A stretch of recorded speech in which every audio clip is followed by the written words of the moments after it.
Hop, on va enregistrer quand même.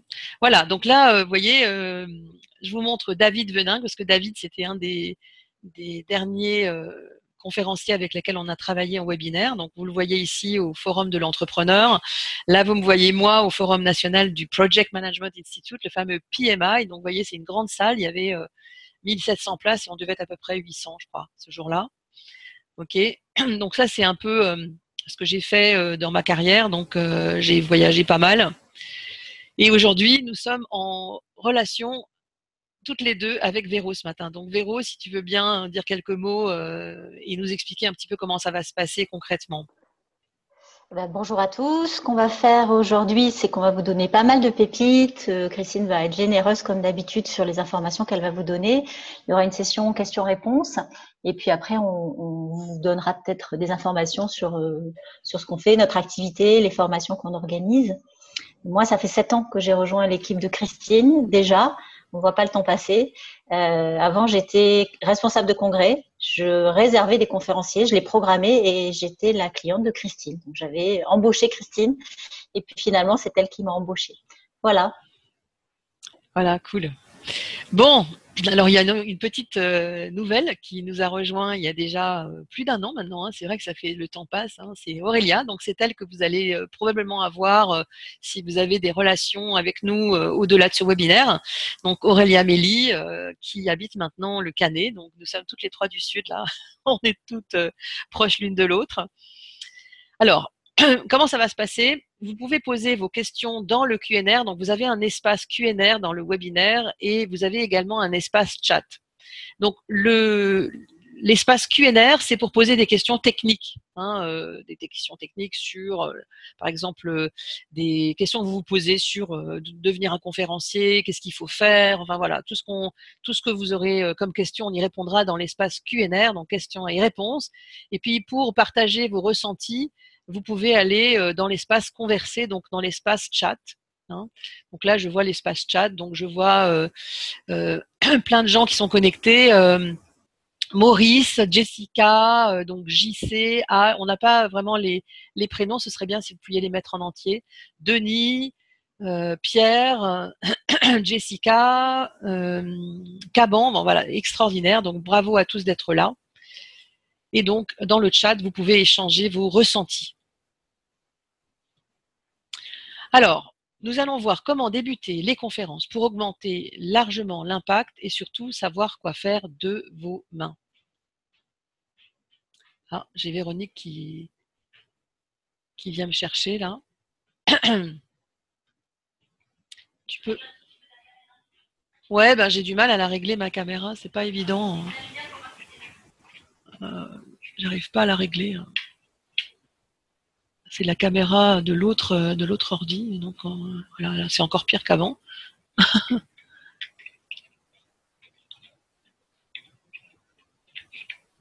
Voilà. Est-ce que c'est mieux là? Là, c'est mieux? Véro, dis-nous si c'est mieux. Ok. C'est beaucoup mieux, Christine. Ah Merci. bah super. Bravo. Donc, nous allons voir la fameuse méthode HELP. Donc, H comme harmonie, E comme émotion, L comme légitimité et P comme posture. C'est vrai que pour être conférencier, il faut être aligné, il faut être en harmonie avec soi, il faut pouvoir parler avec son cœur, être légitime. Pour pouvoir faire ce job, il faut avoir une vraie autorité, être légitime dans son domaine d'expertise. Et puis, la conférence, le conférencier pro, c'est vraiment une posture. Alors, bon, là, vous voyez quelques éléments de parcours, puisque je suis toujours la seule femme. Je suis plus la seule en France, mais je suis la seule femme à avoir eu la certification CSP, donc Certified Speaking Professional. J'ai eu ça aux États-Unis, à Indianapolis, en juillet 2012. Et c'était une grande fierté. Donc, ce jour-là, vous voyez, avec 23 autres personnes, c'était génial d'avoir cette certification. Pour avoir cette certif, pour ceux qui ne le sauraient pas encore, il faut avoir fait 100 conférences par an sur les 5 ans, 625 000 $ de chiffre d'affaires en conférence pour 25 clients qui vous ont commandé 2 conférences, 32 crédits éducatifs à l'occasion des grandes conventions internationales où vous vous formez à la conférence. Et puis, il faut avoir une moyenne de 7,5 sur 10 à l'évaluation des clients. qui vous donne une note de 0 à 10. Si vous n'avez pas 7,5 minimum, vous êtes recalé. Donc voilà tout ce qu'il faut faire pour ça. Donc on va pas se faire mousser. Donc ça, c'est effectivement la dernière intervention que j'ai faite aux États-Unis à Washington en août 2015 avec mes confrères. Et donc quelques chiffres sur notre organisation. Donc là, vous nous voyez avec le réseau des infopreneurs. Je souhaite au passage un petit bonjour à Mika et à Stéphane. Donc nous sommes toujours le premier organisme de formateurs de conférenciers professionnels en France. On était les premiers en tout cas à le faire en 2012. On a formé environ 120 conférenciers depuis septembre 2012. On reçoit à peu près 10 demandes par semaine, donc ça veut dire que le métier est vraiment en train de s'activer, de s'animer, et on anime en moyenne une session de 4 personnes par mois. Alors, c'est quoi un conférencier professionnel, hein, Donc, Véro, tu réponds, je suppose, aux questions dans le Q&R. Oui, je gère le QNR et le chat. Et le chat, super. Donc, c'est pour ça que parfait. je le mets en off en vidéo. Voilà. Donc, si jamais il y a des questions vraiment importantes en cours de webinaire, hein, surtout, n'hésitez pas à les poser et Véro y répondra. Et puis, même s'il y a des questions auxquelles vous voulez que je réponde moi, je le ferai avec grand plaisir. Alors, c'est quoi un conférencier professionnel? Donc, déjà, selon la National Speakers Association of America, c'est une personne qui fait des interventions face à des groupes de plus de 15 personnes au moins 20 fois par an en étant payé pour le faire. Okay, la différence entre un orateur qui parle bien ou moins bien, et un conférencier professionnel, c'est le fait qu'il soit payé pour parler. C'est quand même sympa d'être payé pour parler. Et donc, pour devenir un conférencier professionnel, eh bien, il y a effectivement un cursus qu'on propose. On abordera ça plus tard. Aujourd'hui, le métier de conférencier, bien sûr, c'est savoir parler en public, c'est savoir se marketer, avoir des produits dérivés sur Internet ou des produits comme des livres, des e-books, des audiobooks. Il faut avoir une stratégie à long terme et surtout, il faut se visualiser, c'est-à-dire où est-ce qu'on veut être dans 5 ans, dans 10 ans, voilà, comment est-ce qu'on fait pour devenir conférencier professionnel. C'est tout un parcours et c'est quelque chose qu'on prévoit, qu'on essaye de visualiser. Donc tout ça pour vous dire que je me voyais moi sur une grande scène quand j'ai commencé à m'intéresser à ce métier. J'avais 45 ans. Aujourd'hui, je viens juste d'en avoir 56. Et c'était vraiment une quête. J'ai commencé à découvrir ce métier. Je suis partie aux États-Unis et très rapidement, je suis rentrée dans la conférence professionnelle par la porte des États-Unis, puis ensuite dans le reste de l'Europe. Voilà. Donc je vois qu'il y a des questions dans le Q&R. Véro, il y a une question importante là sur cette partie-là. Non, je t'interromprai, t'inquiète. D'accord. Ok. Alors, la pépite du conférencier professionnel. Pourquoi on parle de pépite? Parce que le conférencier professionnel, en fait, c'est ce qu'on appelle la pépite du triangle d'or. Le triangle d'or, ça veut dire quoi? Ça veut dire qu'il y a beaucoup de gens qui pensent qu'on peut vivre 100% des conférences. Alors, la réponse, concrètement, c'est oui. On peut aussi vivre de 100% de ces conférences. Maintenant, souvent, et il y en a quelques-uns en France qui le font, maintenant, souvent, ça s'inscrit dans ce qu'on appelle un écosystème. Ok, donc l'écosystème des conférenciers, donc on donne des conférences, derrière on produit des produits dérivés sur Internet, puis on propose des services. C'est le cas par exemple de certains thérapeutes, c'est le cas de personnes qui sont des formateurs, des consultants, des coachs. Donc ils donnent des conférences pour optimiser les services qu'ils proposent en face à face et également les services qu'ils proposent, qu'on appelle les produits dérivés sur Internet ou pas sur Internet d'ailleurs, parce qu'il peut aussi y avoir des livres. Sur Internet, ce sera des audiobooks, mais il peut aussi y avoir des livres que vous vendez à la fin de vos conférences. Okay, donc la conférence, c'est un accélérateur de particules pour ceux qui se poseraient encore la question, est-ce que j'ai intérêt à me former pour être un bon conférencier? La réponse est concrètement oui. C'est vrai qu'il faut vraiment avoir une vraie posture de conférencier et on l'abordera tout à l'heure. Alors, quelles sont les facettes pour ceux qui aimeraient aborder le métier sous un certain angle, par exemple? Les facettes du métier de conférencier. Alors aujourd'hui, on commence par faire des keynotes. On commence, ou pas d'ailleurs, des fois on commence autrement. Je vais vous montrer la roue des facettes du métier de conférencier. C'est comme un petit diamant, et ça brille de multiples facettes. Donc le conférencier keynote. Donc le conférencier keynote, il y a plein de gens qui nous demandent aussi c'est quoi un keynote. Donc déjà un keynote c'est un message clé sur à peu près 30 à 45 minutes. Ok, donc ça c'est ce qu'on appelle une conférence keynote. C'est bien sûr aussi le logiciel d'Apple, Keynote. D'ailleurs, c'est comme ça qu'est né le Keynote chez Apple avec Steve Jobs. On peut faire donc des keynotes de plusieurs façons. Donc, on peut être un conférencier de contenu. Donc, le conférencier de contenu, c'est quelqu'un qui amène des choses concrètes que les gens vont pouvoir mettre immédiatement en musique après la conférence. Donc, c'est plutôt un conférencier de contenu. Après, il y a les conférenciers de divertissement. Par exemple, des gens comme Éric Antoine, le magicien, ou des conférenciers comme ça peut être Gad Elmaleh. C'est le Gad Elmaleh français aux États-Unis, le conférencier de divertissement. Ils appellent ça le after dinner speaker. Ok, donc ça, c'est vrai que pour ceux qui ont de l'humour et qui veulent faire du one woman ou one man show, bah, ça peut être sympa aussi d'être conférencier de divertissement. Il y a une personne qu'on a formée qui s'appelle Frédéric Châtaignier, qui est une nutritionniste, la nutritionniste des gens heureux. Et elle s'est mise à faire du one woman show, et donc elle commence à faire des conférences de divertissement. En général, c'est au terme d'une journée bien chargée, où on a abordé pas mal de points techniques. Ça peut être une convention de vendeurs ou des gens qui se réunissent à l'année, et à la fin de la journée, ils ont besoin de se divertir. Donc le conférencier de divertissement, il peut être à la fin de la journée ou après le repas en général. Ensuite, vous avez le workshop leader. Donc le workshop leader, c'est un peu l'équivalent de notre formateur consultant en France. Le workshop leader, il va animer des ateliers. Donc c'est un animateur d'atelier. Il va animer des ateliers de 1 heure et demie à une demi-journée. Généralement, un workshop, ça dure rarement plus qu'une demi-journée. Donc souvent, vous allez pouvoir vous servir du workshop pour pouvoir maintenir le prix de votre keynote. Ça veut dire que vous avez un budget pour le keynote, et puis derrière, vous allez pouvoir animer gratuitement un workshop, parce que si déjà vous avez pris l'avion et que vous êtes sur place chez le client, autant finalement utiliser ce temps pour pouvoir rencontrer les collaborateurs après la conférence. Donc c'est aussi une façon d'amener de la valeur ajoutée sans pour autant diminuer le prix de sa conférence. Donc c'est très intéressant de pouvoir animer un workshop après une conférence. Ensuite, vous avez le métier de maître de cérémonie. Le maître de cérémonie, c'est un métier vraiment à part entière, mais souvent, les bons conférenciers, keynote ou de contenu, sont également de très bons MC. On appelle ça les MC, donc les Masters of Ceremony. Voilà. Donc Véronique a souvent animé comme MC. Véro, si tu veux, tu peux dire quelques mots là-dessus sur quel est l'avantage finalement d'être un MC. Avec plaisir. Alors le M6, ce qui est bien, c'est que ça permet de rencontrer des gens super intéressants puisqu'on est invité sur des congrès et qu'on va les présenter. Et pour les présenter, il faut faire connaissance avant.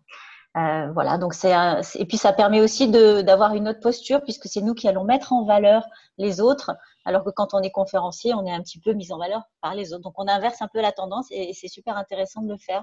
Un truc très simple pour gagner du temps quand on est MC, si un jour on vous propose d'être MC, au lieu de passer des heures avec chaque personne que vous allez devoir interviewer, faire des résumés, etc., envoyez-leur un petit questionnaire sur SurveyMonkey ou un autre outil dans lequel vous cadrez déjà vos attentes. Comment vous voulez être présenté en 10 lignes? Quelle est votre citation préférée? Qui avez-vous? Quelle est la rencontre qui vous a marqué?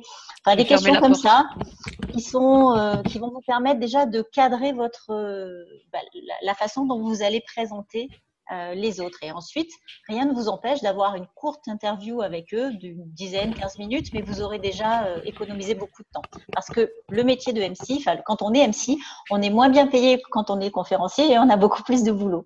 Voilà, donc c'est sympa à faire, mais essayez de faire attention au temps que vous allez y passer, c'est vraiment le mieux. Merci beaucoup, Véro, pour cette précision. En fait, le MC, le maître de cérémonie, c'est souvent une activité que le conférencier keynote ou de contenu a en plus de ce qu'il sait faire bien. C'est-à-dire qu'il sait bien animer des conférences sur de la valeur ajoutée en contenu ou une conférence inspirationnelle. C'est un petit peu la différence qu'il pourrait y avoir entre un conférencier keynote et un conférencier de contenu. Les deux sont des keynote speakers. Simplement, le keynote, c'est beaucoup plus motivant, beaucoup plus inspirant que le conférencier de contenu, bien que des conférenciers de contenu puissent être également extrêmement inspirants. Donc en fait, il n'y a pas vraiment d'antinomie. Et puis le dernier, c'est effectivement ce qu'on appelle le conférencier vraiment motivationnel, celui qui va faire quelque chose de vraiment marquant et qui va changer la vie des gens. Donc là, vous avez plusieurs types de conférenciers motivationnels. Vous avez par exemple David Laroche, que je salue au passage si jamais il voit ce webinaire. Donc voilà, les conférenciers motivationnels, ce sont des gens qui vont prononcer des mots qui peuvent potentiellement vous inspirer et changer votre vie, changer votre façon de voir le monde. Ok, voilà. Donc les facettes du métier. Alors la posture du conférencier keynote. Donc pour être un conférencier keynote, eh bien il faut avoir une posture ouverte et assertive. Donc, un truc que je peux vous donner quand vous allez ouvrir une conférence, parce que c'était vraiment l'objet de ce webinaire, quand vous ouvrez une conférence, déjà vous êtes derrière le rideau, ou vous êtes dans ce qu'on appelle les loges dans notre jargon, un peu comme un artiste qui attend son tour pour passer sur scène. Nous, la scène, on l'appelle la plateforme dans le domaine de la conférence. Alors, quand vous arrivez, c'est très important de vous positionner bien au milieu de la scène, de ne pas parler quand vous marchez.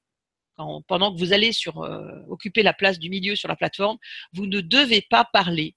Il y a des tas de conférenciers qui parlent quand ils arrivent sur la plateforme et ça, c'est pas bien. Il faut se positionner, avoir vraiment un geste d'ouverture et attendre le temps de compter jusqu'à 3 dans votre tête avant d'ouvrir la bouche. C'est extrêmement important. Et pourquoi il y a vraiment une posture? C'est-à-dire, à quoi est-ce qu'on reconnaît un conférencier professionnel d'un expert qui parle ou d'un formateur ou d'un coach qui parle dans une conférence? C'est très simple, en fait. Le coach ou le formateur ou l'expert qui va parler, il va souvent dire « Bonjour, je m'appelle Christine Morlaix et je suis tellement contente d'être là avec vous aujourd'hui. » Et là, j'aurais envie de vous dire « Mais tout le monde s'en fout. » Le maître de cérémonie, souvent, il vous a présenté avant. Donc, il n'a pas besoin qu'on réentende votre nom et votre prénom et bonjour, je suis ravie d'être là avec vous, avec en plus le syndrome de la savonnette. Vous voyez ce que je veux dire, le syndrome de la savonnette, vous frottez les mains comme ça. Non, l'idée, c'est d'avoir une posture bien ouverte. Bien ouverte comme là sur la photo, donc et très assertive. Donc assertive, ça veut dire quoi? Ça veut dire que vous avez plusieurs façons d'ouvrir et je vais y revenir un petit peu plus tard. Alors c'est sûr que faire simple, c'est probablement l'objectif le plus sophistiqué du monde, c'est ce que disait Steve Jobs. En clair, pourquoi est-ce que le keynote speaker est bien payé en général par rapport à un formateur ou par rapport à d'autres? Déjà, faire des formations, ça prend plus de temps, mais le keynote speaking, c'est très difficile parce qu'il faut condenser, par exemple, si vous êtes conférencier de keynote de contenu, il faut condenser une formation de 2 à 3 jours en une keynote de 30 à 45 minutes. Et ça, c'est vraiment un métier, parce que faire simple, c'est beaucoup plus compliqué. Et c'est pour ça d'ailleurs qu'on explique à nos clients qu'une keynote, c'est souvent plus cher qu'une formation d'une journée. Voilà, donc comment est-ce qu'on maintient l'attention? Donc là, on va passer un petit peu de temps là-dessus. Donc j'ai parlé de la posture et j'y reviendrai. Donc justement, comment est-ce qu'on maintient l'attention pendant 30 minutes? Donc déjà, pour maintenir l'attention, posez-vous les bonnes questions. Premièrement, qu'est-ce que vous souhaitez que les gens retiennent? Qu'est-ce que vous souhaitez que votre public retienne?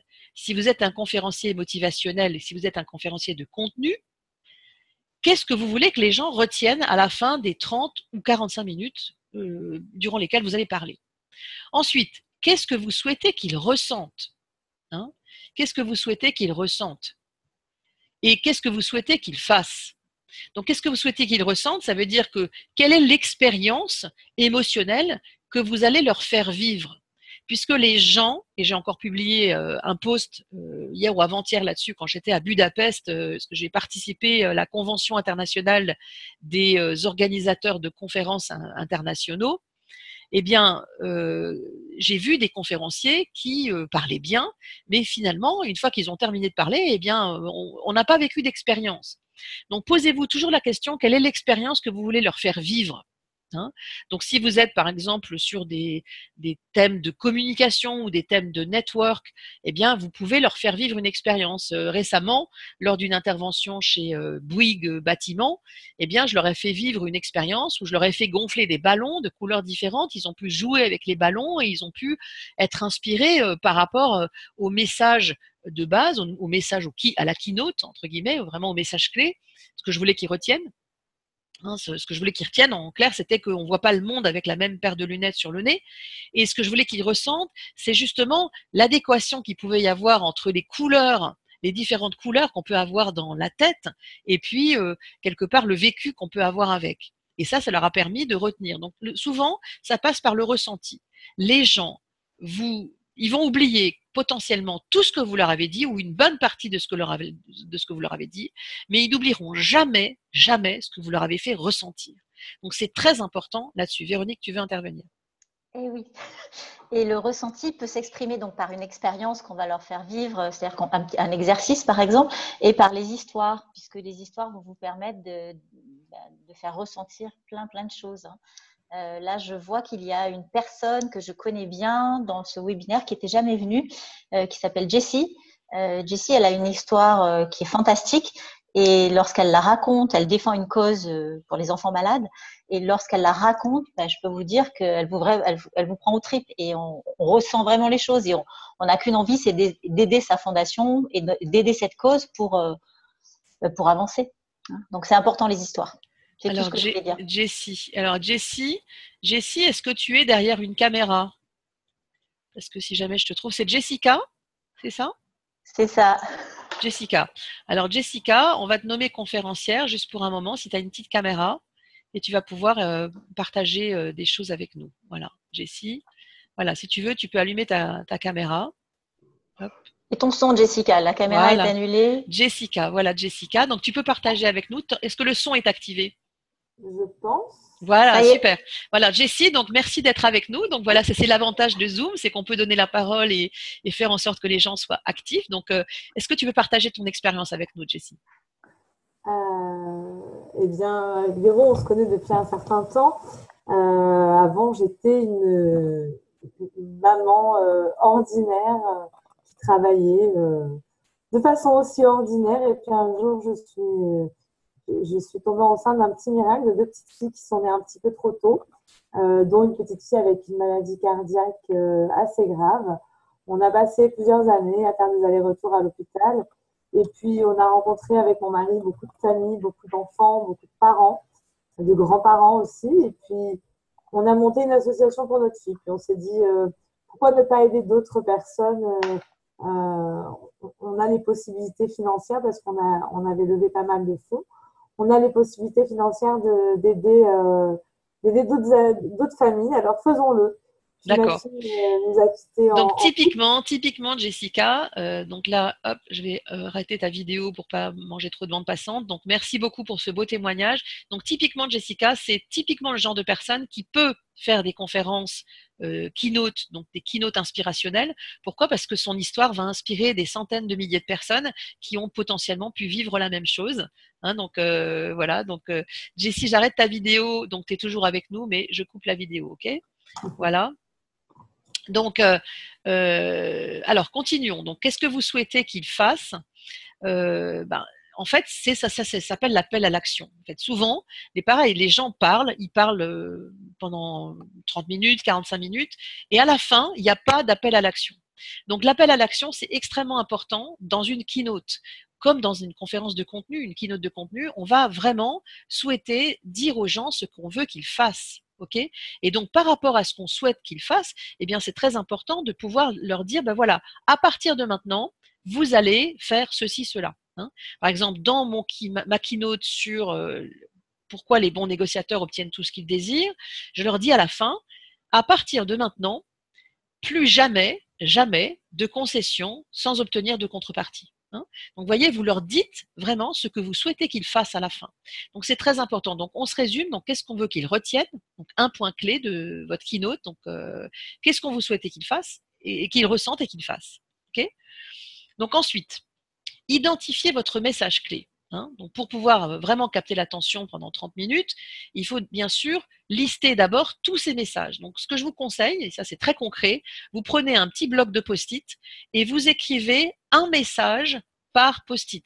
Vous écrivez tous les messages que vous souhaitez que les gens retiennent, pas ce que vous avez envie de dire, ce que vous voulez que les gens retiennent. Et vous remarquerez que c'est quand même assez différent. Okay. Donc, vous listez tous les messages. Ensuite, vous les regroupez par grande famille d'idées. Parce que vous allez voir que parfois, des messages vont pouvoir se regrouper sous un chapeau, donc sur une famille d'idées. Okay. Ensuite, vous hiérarchisez chacune des familles d'idées de 1 à 5, par ordre de préférence. Et dernier point, vous conservez que les 3 premiers. Si vous voulez 30 minutes, c'est 3 messages maximum abrités sous un chapeau. C'est pour ça qu'on appelle ça un keynote speech. Une keynote speech, c'est féminin. Ok? Donc, c'est très important pour identifier le message clé de pouvoir vraiment séquencer et serrer ses priorités. La plupart des conférenciers que nous avons en coaching ou en formation de conférences professionnelles arrivent la première journée de formation ou la première heure de coaching avec donc leur keynote. Et la bonne nouvelle pour eux, mais ils vont devoir travailler, c'est qu'il y a au moins 4 ou 5 keynotes dans leur première keynote. Donc ça veut dire qu'il va falloir couper. J'en veux pour preuve qu'il y a une personne que j'ai accompagnée qui est un général, avec Véronique, on l'a accompagné toutes les deux. Eh bien, il est arrivé au début, il y avait 55 slides dans sa présentation, et après, il n'y en avait plus que 25. Donc, vous voyez qu'on a vraiment dû faire le ménage, entre guillemets. Mais la bonne nouvelle pour ceux à qui ça arrive, c'est que vous avez au moins 4 à 5 keynotes dans votre programme de keynote. Donc, ça veut dire que vous allez pouvoir en faire plusieurs. Alors, c'est adapter votre message au public. Faites une recherche approfondie sur qui est dans la salle. D'ailleurs, tout à l'heure, Véro pourra mettre dans le chat, éventuellement, l'accès à notre prise de brief chez un client. C'est très important. La plupart des gens ne savent pas prendre un vrai briefing chez un client. Donc pour ça, ça va vous permettre de faire une recherche approfondie. Donc une recherche approfondie, c'est quoi? C'est par exemple quelle typologie de public est dans la salle, quel âge ils ont, quel type de conférencier est-ce que le client a déjà eu auparavant. Donc tout ça sont des éléments extrêmement importants. Ensuite, quel est leur niveau de connaissance de votre sujet? Si vous parlez par exemple, je sais pas moi, du développement durable, quel est le niveau de connaissance qu'il peut y avoir potentiellement chez votre client au niveau du développement durable? Si vous parlez de nutrition, quel est le niveau de connaissance de votre public? Alors bien sûr, si vous avez des conférences grand public ou des conférences plutôt dédiées à une seule entreprise, la recherche est la même. Il faut vraiment identifier quel est leur niveau de connaissance. Ensuite, utilisez des termes simples. Steve Jobs disait, et Guy Kawasaki qui lui écrivait les discours de Steve Jobs, il disait qu'en fait il fallait utiliser le vocabulaire d'un niveau de CM2 en conférence pour pouvoir avoir l'opportunité d'être compris par tous. Et beaucoup de fois, nous observons avec Véronique, eh bien que les gens utilisent des termes compliqués. Et du coup, les gens comprennent pas dans la salle et là, ils décrochent. Alors, pour connaître votre public, vous avez plusieurs typologies de personnes dans la salle potentiellement. Vous avez des gens qui se posent la question, mais pourquoi? Quel est l'objectif? Où est-ce que veut nous amener le conférencier? D'autres qui se posent la question tout de suite, qui est la personne qui donne la conférence? Quel est son niveau d'expérience? Quel est son âge? Est-ce qu'il a des enfants? Etc. D'autres personnes se posent la question, mais comment? Comment ça va se passer? À quelle heure on va démarrer? À quelle heure on termine? Tout ça, c'est important. Vous voyez, donc c'est des éléments extrêmement intéressants et ça se passe vraiment dans la tête. Ensuite, de quoi on va parler? Et donc, c'est vrai que vous aurez toutes ces typologies de personnes dans la salle. Donc, c'est important de pouvoir couvrir toutes ces questions. Pourquoi on parle de tel sujet, à qui ça s'adresse, donner l'information sur le comment en détail, et ensuite, finalement, de quoi on parle. Alors, on va voir que ça commence pas forcément toujours par là. Il y a un cycle et je vais l'aborder. Donc, vous avez différents types de conférenciers. Donc, le type 1, ça va être un type très inspiré, très inspirant, qui va parler beaucoup avec des images, des métaphores, il aura en général de très belles photos. Ensuite, vous avez le type 2 qui est le type sensitif. Lui, il va souvent préférer parler d'histoire de vie, d'histoire personnelle, de choses qui lui sont arrivées, qui sont en lien avec ce qu'il parle, avec ce qu'il dit.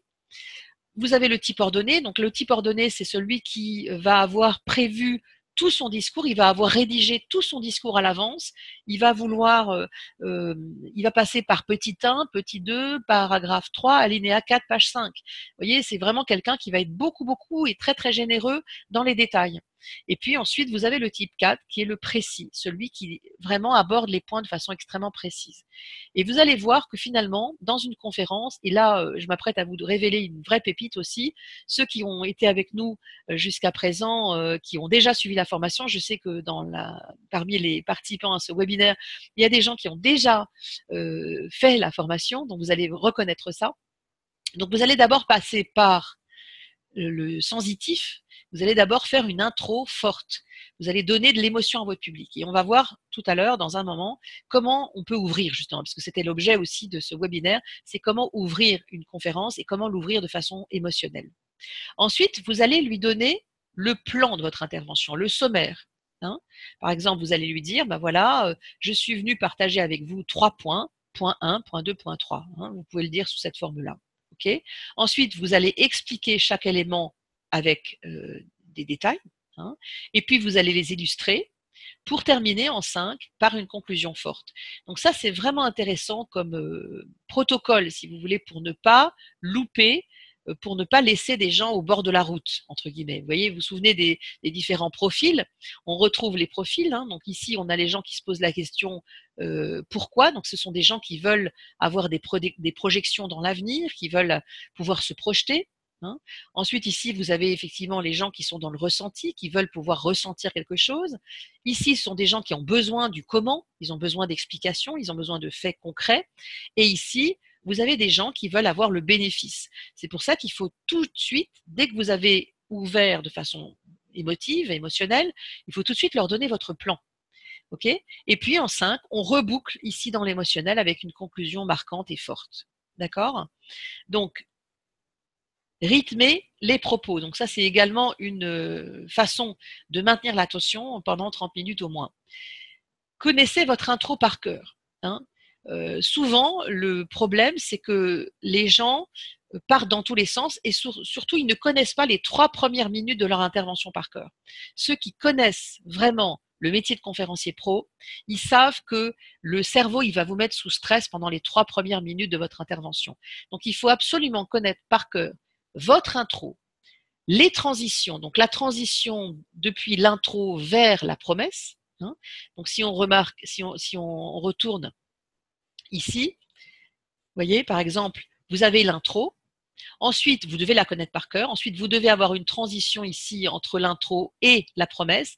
La promesse, quelque part, c'est le bénéfice des gens à vous écouter. C'est pour quelles raisons ils devraient rester ici à vous écouter plutôt que de retourner vers leur PDA, leur iPhone ou leur Samsung, etc. Hein. Donc voilà, le bénéfice est très important. Et une fois que vous avez donné la promesse, donc le bénéfice pour les gens à vous écouter, vous allez ensuite leur donner le contenu. Ici en phase 3, l'illustrer systématiquement. Donc en fait, quand vous avez 30 minutes, vous allez faire 1, 2, point 1, 3, 4, point 2, 3, 4, point 3, 3, 4, puis conclure. Et à chaque fois que vous allez donner un point, ensuite d'un point à un autre, vous allez devoir faire une transition entre chaque point. Okay. Donc vous avez une intro, la transition c'est la promesse, ensuite vous avez le point 1, l'illustration du point 1, puis la transition vers le point 2, l'illustration du point 2, puis la transition vers le point 3, illustration du point 3, puis la transition vers la conclusion. Hein. Donc c'est pour ça que je vous dis que vous devez connaître votre intro par cœur, vous devez connaître vos transitions par cœur et vous devez connaître votre conclusion par cœur. Tout le reste au milieu, il n'y a pas besoin de le savoir par cœur, votre cerveau saura exactement où aller. Et dans une prochaine webinaire, on abordera comment mémoriser votre discours. Ensuite, bien sûr, il faut soigner les transitions. Alors, un autre conseil que je serais tentée de vous donner sur le rythme et les propos, c'est ouvrir un recueil d'histoires. Parce qu'en fait, les petites histoires permettent de rythmer une keynote. Hein. Le problème, c'est que les histoires, elles ne viennent pas au moment où on en a besoin. Elles viennent quand on les a préparées. Donc, ce que je vous recommande, c'est d'ouvrir un petit cahier, hein, un petit cahier qu'on appellera votre cahier d'histoire, quelque part, où vous allez noter toutes les histoires qui sont en lien et en rapport avec votre sujet. Hein. C'est très important, ça. Et ensuite, bien sûr, faites une conclusion marquante que vous aurez pris le soin d'apprendre par cœur. D'accord ? Alors, les différentes façons d'ouvrir. Donc ça, c'est vraiment le cœur de notre webinaire d'aujourd'hui. Donc, comment est-ce qu'on peut ouvrir? Donc, on peut ouvrir avec une histoire, justement, en lien avec votre sujet. Quand vous racontez une histoire, on abordera un webinaire spécialement là-dessus prochainement, mais quand vous racontez une histoire, il faut que cette histoire, elle soit bien sûr en lien avec votre sujet, mais il faut que vous y mettiez au moins 3 des 5 sens. D'accord? Par exemple, si vous racontez une histoire, eh bien, vous devez brosser l'environnement visuel de votre histoire. Il faut que les gens, vous les mettiez dans l'histoire au bout de 20 secondes. Vous avez 20 secondes pour planter le décor. Ok? Et très important, donc planter le décor, ça veut dire le décor visuel, le décor auditif, et puis le décor au niveau du ressenti. Qu'est-ce que j'ai ressenti quand j'étais dans tel contexte, dans telle situation, ou éventuellement même, qu'est-ce que j'ai senti, donc l'olfactif, ou qu'est-ce que j'ai mangé, le gustatif. Donc quand vous voulez qu'une histoire soit vraiment bien perçue par le public, il faut qu'il y ait au moins 3 des 5 sens dans l'histoire. D'accord? Donc on verra, peut-être que Véronique peut nous donner un exemple, par exemple d'une histoire qu'elle raconte. Véronique, tu as un petit exemple? Une histoire que je raconte, oui, par exemple, quand je fais des conférences sur la relation client, je vais illustrer mes conférences avec des histoires que je collecte au fil de mes voyages. La dernière en date que j'ai pas encore racontée, justement, elle a fait lieu d'un post sur Facebook et LinkedIn. C'est que j'ai vu à l'aéroport de Nice un petit, comment ça s'appelle, un truc pour poser les bébés. Vous savez, un panier là, c'est pas vraiment un panier, j'ai oublié le nom. Enfin bon, quelque chose pour poser les. C'est pas tout à fait une poussette non plus, c'est enfin bon, comme une poussette. Une lingette. C'est posé après le passage de la sécurité pour permettre aux parents, merci un transat, oh merci beaucoup Jessie, c'est posé après il y en a plusieurs à la fin de la sécurité, comme ça permet aux parents de déposer leurs enfants, de se rhabiller, de remettre leur ceinture, leurs chaussures, tout en pouvant gérer leur bébé. J'ai trouvé ça fantastique, je trouve, et ça va dans ma série, parce que moi j'ai des séries, ça va dans la série le degré supplémentaire de la relation client. Voilà, j'avais pas vu ça dans beaucoup d'aéroports, ça doit exister ailleurs, mais en tout cas, je l'ai vu à l'aéroport de Nice et j'ai trouvé ça chouette de donner ce service. Et donc, ce sera typiquement une histoire. Vous avez un degré supplémentaire, vous avez des relations avec vos clients. Quels sont les degrés supplémentaires que vous pouvez avoir avec vos clients? Comme ça fait réfléchir tout le monde. Voilà. Et donc, quand on va raconter l'histoire, on va bien sûr dire, c'était le 11 juin 2018, je partais entre Nice et Amsterdam et j'ai pu observer qu'il y avait ce petit transat, il était bleu, il y avait un joli bébé avec des joues bien rouges, bien roses dedans. Donc, vous voyez, c'est très important d'illustrer vraiment votre histoire avec au moins 3 des 5 sens. Hein. Par exemple, il était en train de manger une madeleine. Vous savez, les madeleines qui sentaient bon le citron, celles que vous mangiez quand vous étiez enfant. Je suis sûre qu'il y en a qui sont en train de manger la madeleine là, en même temps que de m'écouter. Donc voilà, une histoire en lien avec le sujet et il faut qu'elle ait au moins 3 des 5 sens. Ensuite, vous pouvez ouvrir avec une statistique. Hein. S'il y a une statistique, par exemple, qui est dans votre domaine, moi, par exemple, j'ouvre souvent avec une statistique. Dans mon keynote, dans ma keynote, pourquoi les bons négociateurs obtiennent tout ce qu'ils désirent, je leur dis les 99% des négociateurs échouent. Pour 3 raisons.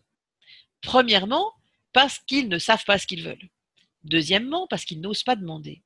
Troisièmement, parce qu'ils se font une histoire dans leur tête dans laquelle ils sont déjà en échec et du coup, ils ne demandent pas.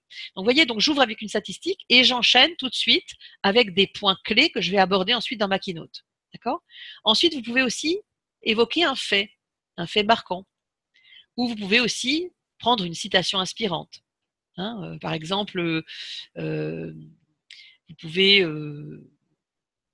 utiliser, si vous pouvez utiliser une citation inspirante, il y en a plein. Moi, Véronique, tu peux me donner un petit coup de main là, j'en ai une oui. dans un de mes keynotes.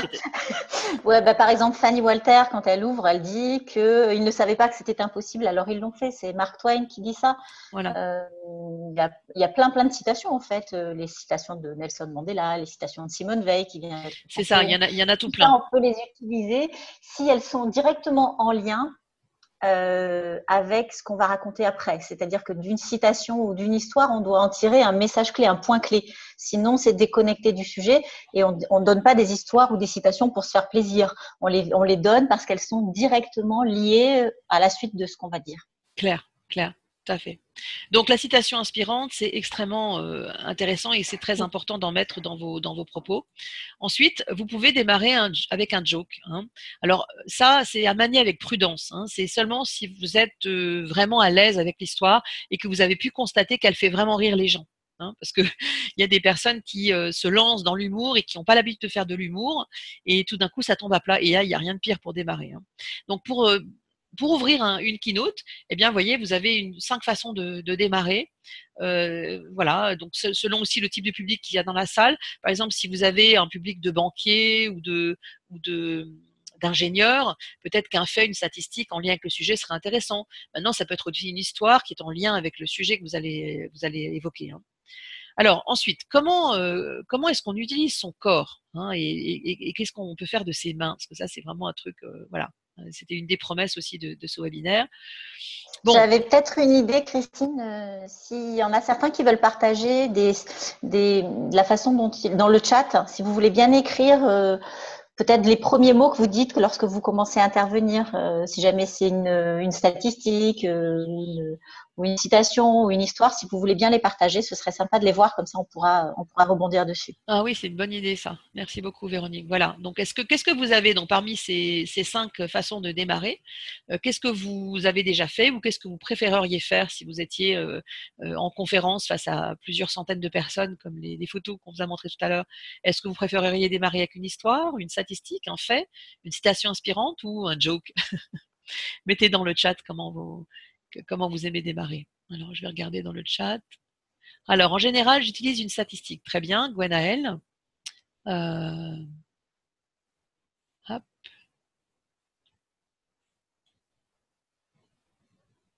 Alors, il y a des gens qui utilisent donc des statistiques. Il y en a qui nous disent qu'ils aiment bien utiliser aussi des histoires. Une citation inspirante. Alors, 90%, c'est le nombre de projets d'innovation qui n'aboutissent pas à une réussite commerciale. C'est très bien ça. C'est une très très bonne statistique, c'est parfait. Alors Céline utilise une citation et une histoire. V, c'est pas le prénom, préfère plutôt les jokes. Ouais, il y a aussi une autre statistique qui est sympa, 49% des personnes avouent passer à côté de leur vie. Voilà, ça c'est marquant. C'est très bien, c'est très inspirant ça. Ouais. Quand on démarre par une statistique ou une histoire ou une joke, on démarre vraiment par là. C'est-à-dire que ce sont les premiers mots de votre bouche qui sortent, c'est 49% des personnes avouent passer à côté de leur vie. Et on peut même la répéter sous un autre ton pour créer un ancrage. Tout à fait. Donc en fait, si on revient avec ce qu'on disait tout à l'heure, vous vous souvenez avec le syndrome de la savonnette et puis bonjour, je m'appelle Christine Morlet, je suis ravie d'être là avec vous. Ça, c'est vraiment à dégager, quoi. Hein. L'assertivité, c'est vraiment démarrer tout de suite avec ça. Hein. Si vous avez ce fait ou cette stat, c'est 49% nanana. Voilà, vous démarrez de façon assertive. Hein. C'est une question de posture. Hein. C'est vraiment important la posture. Ok. Alors, comment est-ce qu'on utilise son corps? Donc, on se déplace avec une… Juste encore un truc, parce qu'il y a une question intéressante de Agnès qui dit « Alors, on commence sans dire bonjour ni merci ». Oui, Agnès. On commence sans dire bonjour ni merci. Ceux qui commencent en disant bonjour, non, en fait, si vous voulez, la plupart des grands conférenciers savent que le fait de dire bonjour, ça va quelque part perturber votre intro. Hein. Après, vous pouvez dire bonjour avec votre corps, justement. Hein. Vous pouvez dire bonjour avec votre corps, avec un grand sourire, avec le corps bien droit, les mains ouvertes, une posture très assertive et vraiment donner le message que vous avez donné avec votre cœur. Voyez, on peut dire bonjour d'une autre façon qu'en disant bonjour, je m'appelle un tel. Hein. Et en général, il y a un maître de cérémonie qui vous a présenté et c'est lui qui dit bonjour, c'est lui qui intervient pour vraiment chauffer la salle, les mettre à l'aise, etc. Eh oui. Après, certaines fois, il y a quand même certaines fois où certaines personnes veulent absolument dire bonjour parce qu'ils veulent vraiment remercier une communauté d'être venue, mais ça se fait dans un autre temps, c'est-à-dire que ça se fait et ensuite on fait un grand silence et là on attaque. Ouais.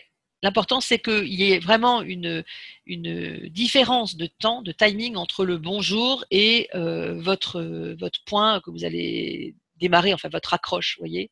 Hein, c'est exactement comme dans le pitch, hein, il faut vraiment accrocher le poisson. Et on n'accroche pas le poisson en lui mettant juste des miettes de pain, quoi. Bonjour. Non, on accroche le poisson avec vraiment le fait marquant, l'histoire. C'est vrai que c'est pas évident à comprendre, mais si vous êtes en formation ou en training avec nous ou en coaching, vous verrez qu'il y a une nette différence entre celui qui démarre avec bonjour, je m'appelle un tel et je suis ravi d'être là avec vous, entre ça et vraiment 99% des négociateurs échouent. Vous voyez, vous allez directement. Et c'est le maître de cérémonie qui va vous présenter. D'ailleurs, au passage, pensez à lui écrire une page avec quelques lignes sur comment vous souhaitez être présenté. Comme ça vous évitera d'entendre des choses que vous n'avez pas envie qu'on dise de vous. Hein. Souvent, c'est un problème. Et s'il n'y a pas de maître de cérémonie, trouvez-vous quelqu'un dans la salle qui va accepter de vous présenter. C'est tout à fait possible. Hein. Si vous êtes dans une intervention où il n'y a qu'une cinquantaine de personnes et vous n'avez personne, eh bien, soit vous demandez à l'organisateur, soit vous prenez quelqu'un dans la salle avec qui vous avez lié sympathie et vous lui donnez le texte. Ouais, juste un autre truc, quand on trouve personne et qu'on n'a pas de maître de cérémonie, alors moi, ce que je vous conseillerais, c'est de ne pas vous présenter au démarrage, hein, c'est de vous présenter très très brièvement après votre intro et votre promesse. Donc voilà, vous donnez votre promesse et après, en quoi moi je suis légitime pour vous en parler. Là, vous pouvez vous présenter, mais c'est vraiment quelques phrases, c'est vraiment… 7 secondes. Le pitch très, en 7 secondes. Rapide, hein. Voilà, le pitch en 7 On va en secondes, profiter pour vous dire qu'on a un bouquin qui sort, là, qu'on coécrit avec Véro, qui va sortir le 12 septembre, pitcher pour booster votre entreprise. Donc là, vous allez apprendre à faire le pitch en 7 secondes et c'est tout à fait possible. Hein.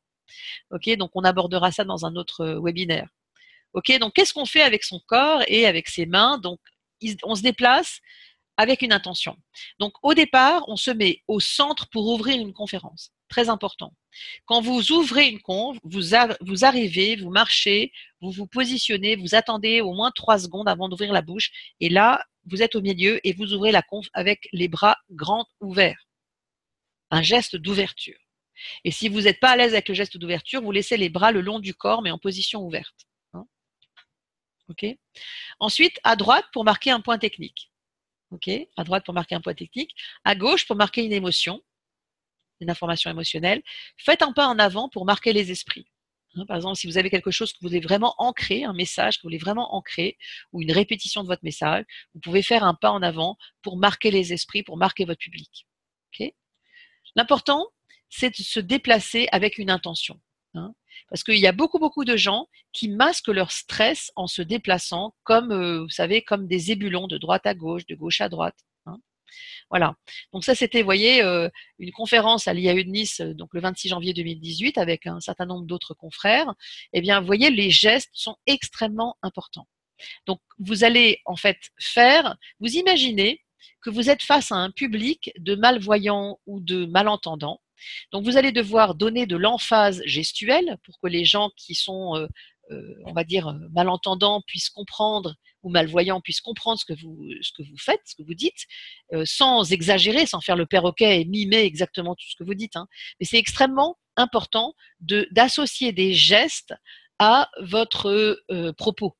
Hein, parce que la plupart des gens vont ressentir des choses à travers la variation vocale et à travers les gestes que vous allez faire. Hein. Donc, justement, si vous voulez marquer un point marquant, vous pouvez augmenter la fréquence de votre voix. Si vous voulez plutôt un moment un peu intimiste avec les gens qui participent au webinaire, vous voyez, vous allez à ce moment-là adopter une voix un peu plus douce ou alors une voix différente si vous avez des dialogues. Hein, si vous avez des dialogues. Par exemple, je suis assise à côté de mon mari quand il conduit et donc lui, il est en train de conduire et il me dit « Tais-toi chérie, je conduis ».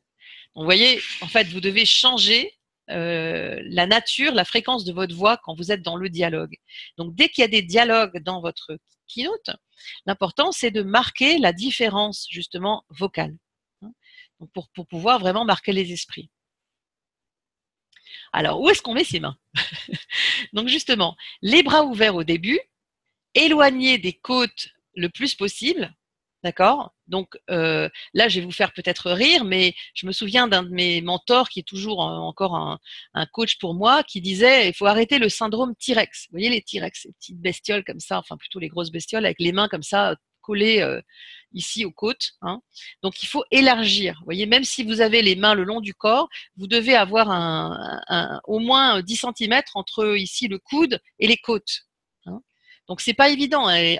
Entraînez-vous, filmez-vous et vous allez voir que souvent les gestes de protection font qu'on a des mains comme ça, hein, alors qu'il faudrait élargir la voix, hein, élargir les gestes. Ok. Décrivez vos paroles avec les gestes, c'est ce que j'étais en train de vous dire juste avant. Hein. Et puis, voilà, vous voyez, donc là, j'ouvre ici mon TEDx à Rouen en mai 2017, et donc je suis en position d'ouverture. Hein. C'est très important d'être vraiment en position d'ouverture. Ok. Et puis, répétez, répétez, répétez. Ça, on vous le répétera jamais assez. Répétez votre keynote pour qu'elle soit nickel, que vous ayez l'intro par cœur, les transitions par cœur, le point 1, la transition par cœur vers le point 2, le point 2, la transition par cœur vers le point 2, vers le point 3, et la transition vers la conclusion que vous connaissez également par cœur. C'est très important. Encore récemment, on a pu coacher des personnes qui connaissaient leur intro, les transitions, et puis qui connaissaient pas assez leur conclusion. Du coup, voilà, quand la conclusion n'est pas marquante et qu'elle n'est pas vraiment là, eh bien, on se souvient moins bien de l'orateur et de son speech. Hein. Donc, répétez, répétez, répétez, répétez, répétez. Ok. Donc, comme promis, on vient de partager avec avant, oui. avant de passer à ça, il y a au niveau des déplacements sur scène, tu as parlé de la gauche et de la droite. Tu peux repréciser parce qu'il y a beaucoup de questions sur est-ce que c'est notre gauche, est-ce que c'est leur gauche. Alors, donc en fait, l'idée, peut-être pourquoi. Voilà, l'idée c'est de parler en fait au cerveau gauche dans la salle. Quand vous parlez au cerveau gauche dans la salle, vous allez vous déplacer à droite pour parler à leur cerveau gauche. Ok? Donc quand vous allez parler au cerveau droit de la salle, c'est-à-dire vous voulez marquer un fait émotionnel, c'est à l'inverse d'eux puisqu'ils sont en face de vous. Vous allez donc vous déplacer à gauche. Hein. Donc l'idée c'est de pouvoir ancrer vos propos à un endroit précis de la scène. Hein, de façon à ce que ça puisse parler aux différentes arcanes de leur cerveau, si vous voulez. On sait très bien, les neurosciences nous montrent que lorsqu'on va se déplacer à un certain endroit de la scène par rapport aux différents cerveaux, donc gauche ou droit de vos interlocuteurs, eh bien, on va marquer des choses différentes. Hein.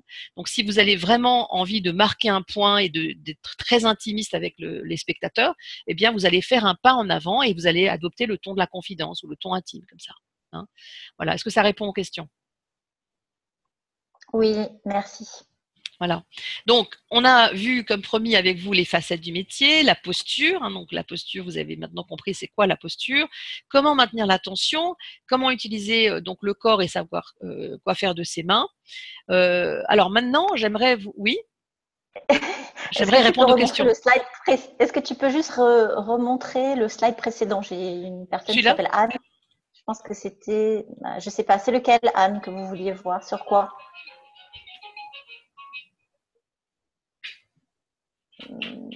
C'est celui-là? Anne me demande peut-être. Gauche et droite. T'en avais un sur gauche et droite?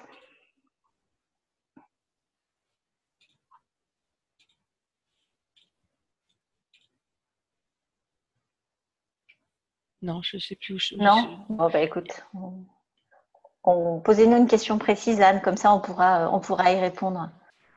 Voilà. Donc, quand vous avez un fait technique, vous allez vous déplacer pour parler au cerveau gauche de la salle. Donc, pour parler au cerveau gauche de la salle, vous allez vous déplacer à droite. Ok. À droite, droite étant l'hémisphère gauche de la personne. Hein, c'est bien connu en fait. Main droite égale cerveau gauche, hein, hémisphère gauche. Main gauche égale hémisphère droit. D'accord. Je sais que c'est pas évident, et ça c'est ce qu'on fait en général dans les ateliers pratiques, hein, quand vous êtes avec nous en training. Hein. Ok.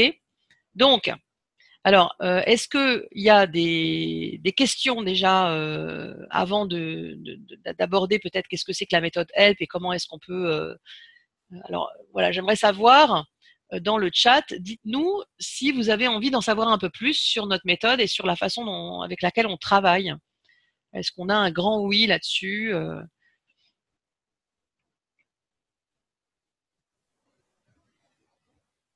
Ok, Marie-Noël, oui, super, merci Gwenaël, merci Alissandre, merci Anthony, merci A, on ne connaît pas, merci Lambert, merci Olivier, oh ouais, super, help us, oui, c'est sûr, c'est help us, oui, c'est clair. J'ai une question, si jamais la plateforme est au milieu du public, comment tu gères les déplacements? Alors, si la plateforme est au milieu du public, ce qui est très important, c'est de parler, en fait, de faire un tour avec son corps, c'est-à-dire de marquer en fait les éléments sur le rond. C'est-à-dire que si vous voulez, si vous parlez par exemple à un moment donné, vous avez dans votre histoire votre poste de travail. Ok. Donc si vous avez un rond, vous avez le poste de travail, il va toujours être au même endroit sur le rond. Ok.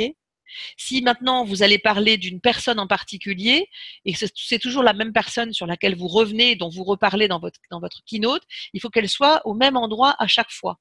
Hein. Donc c'est comme ça qu'on va gérer les déplacements lorsqu'on a une salle qui est circulaire. C'est-à-dire qu'on va toujours se mettre au même endroit pour marquer un point. D'accord. Et surtout, on va pouvoir aussi se retourner.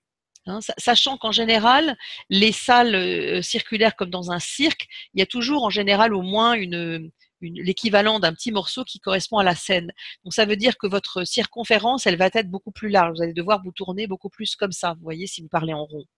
Je l'ai eu, moi, chez Orange, à Orange Université, quand j'ai parlé en décembre 2015 de comment mieux écouter pour aller à l'essentiel. C'était une conférence où j'avais justement à l'université Orange à Paris, dans le 15e. C'est une salle qui est justement en circonférence. Et c'est très intéressant d'intervenir là. C'est pas forcément ce qu'il y a de plus simple pour les conférenciers, mais globalement, quand vous parlez à une salle ronde, vous devez marquer donc des endroits bien précis dans votre keynote pour savoir où était tel personnage, où était tel contexte. Hein. Il faut plus contextualiser encore que quand vous avez une salle plate. Mais c'est vrai aussi quand on a une grande scène, hein, vous devez occuper l'espace.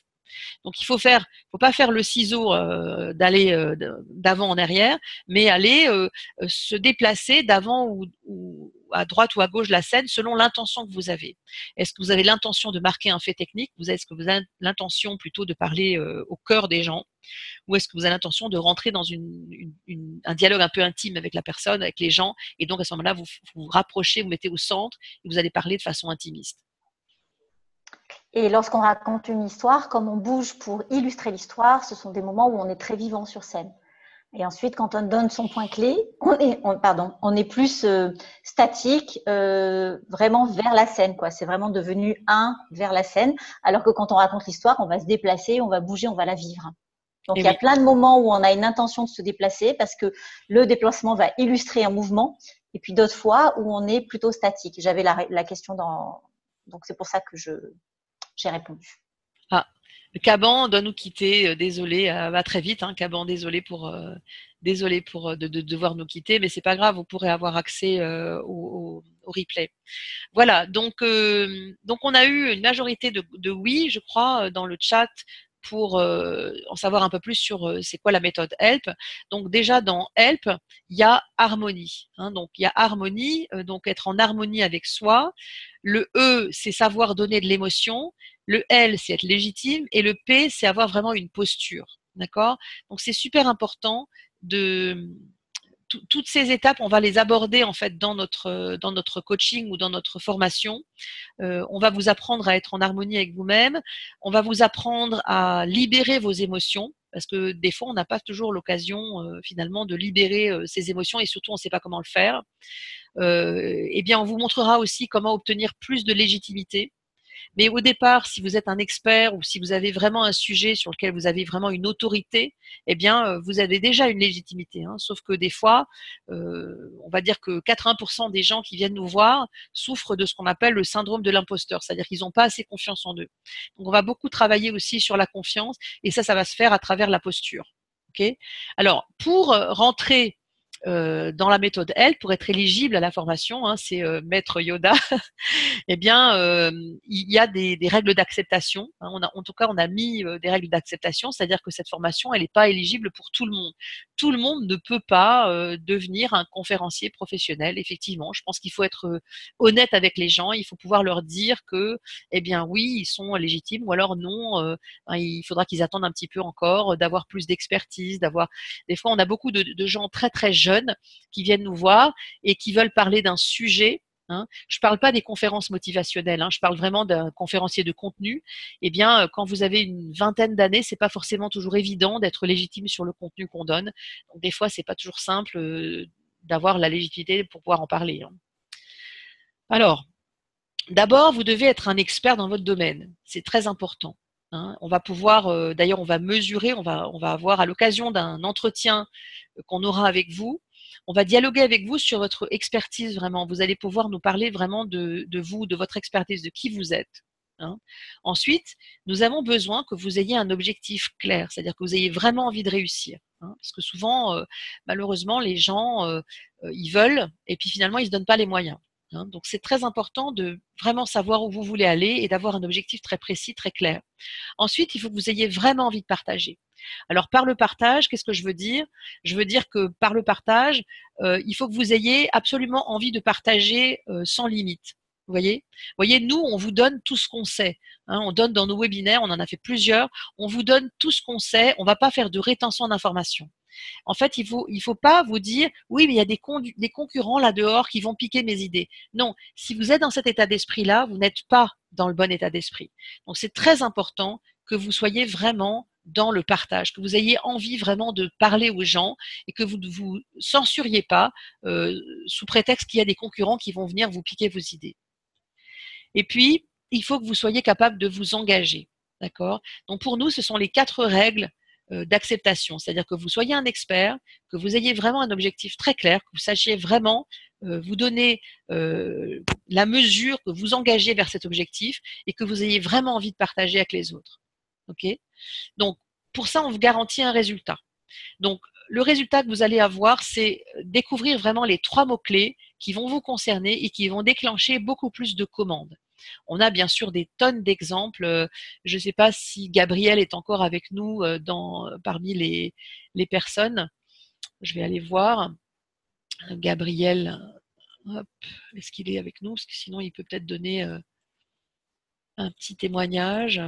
Il avait dit qu'il viendrait ce matin, Gabriel. Hop, hop, hop. Gabriel est là. Gabriel, ben voilà, hop, nommé conférencier. Voilà. Gabriel, ben voilà. Gabriel, tu peux activer ton micro si tu veux. Bonjour voilà. À tous. Si tu veux partager ce que tu as vécu, ton témoignage, parce que c'est toujours sympa. Merci beaucoup d'être avec nous, Gabriel. On apprécie vraiment beaucoup ton soutien.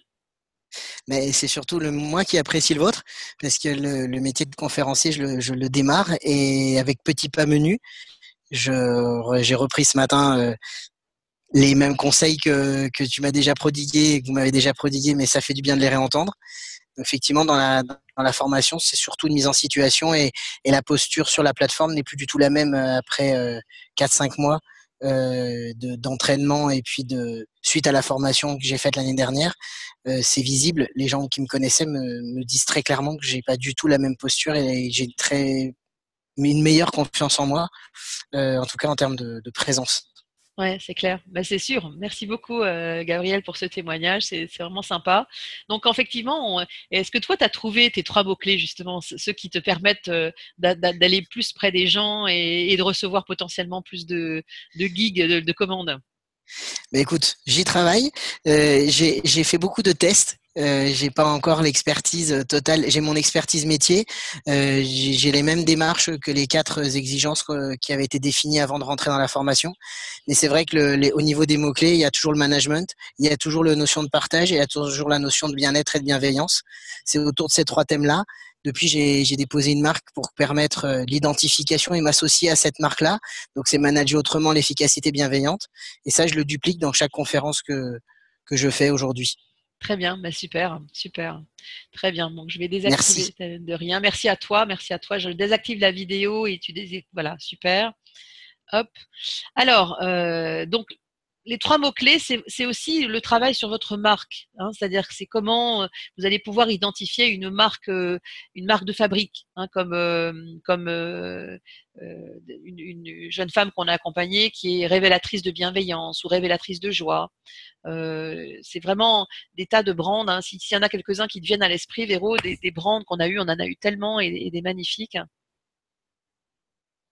Avec Anna, on avait Libératrice de paradoxe.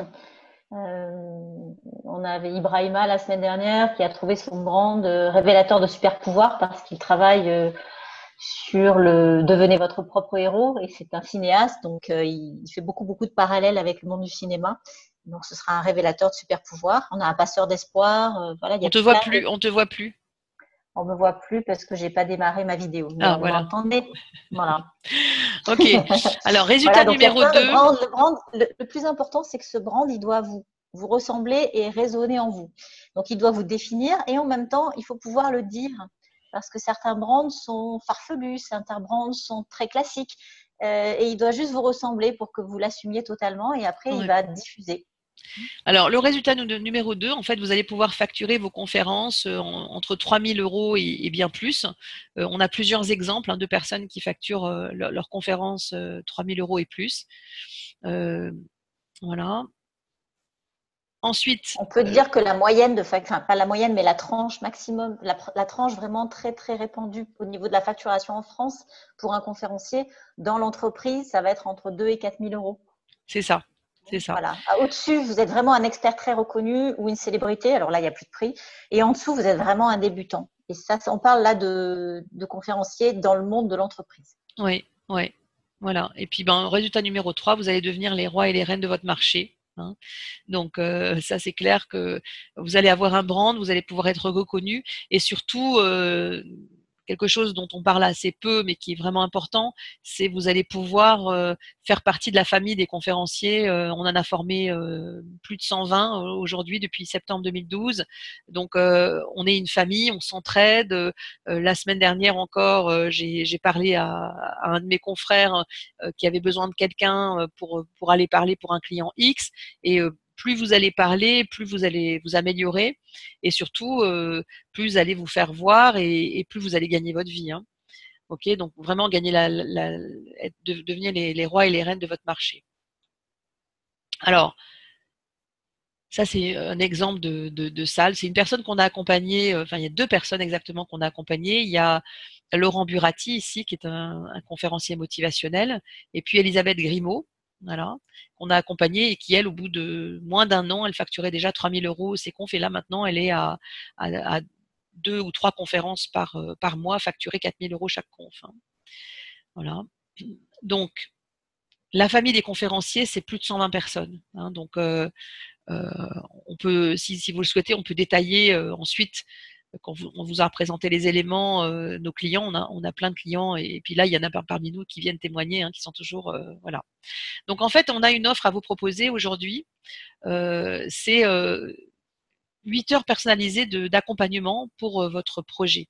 Ça veut dire à cette occasion-là, vous allez pouvoir rédiger votre keynote. C'est-à-dire vous allez pouvoir structurer votre keynote. Donc là, on va vous aider très concrètement à l'élaboration de votre première keynote. On fera un rendez-vous téléphonique de 30 minutes avant la formation pour évoquer bien sûr tout votre projet.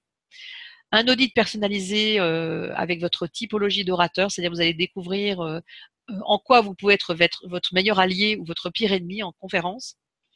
Un rendez-vous de préparation d'1 heure juste avant la formation, l'analyse de vos vidéos de travail d'entraînement pendant la formation, l'accès à vos webinaires dédiés à la famille des conférenciers, un rendez-vous téléphonique de suivi avec Aurélia 1 mois après, et puis 30 minutes de restitution sur vidéo d'une de vos prestations. C'est-à-dire que on vous propose aussi, une fois que vous aurez fait votre première prestation, que vous filmiez et qu'on puisse vous donner un feedback.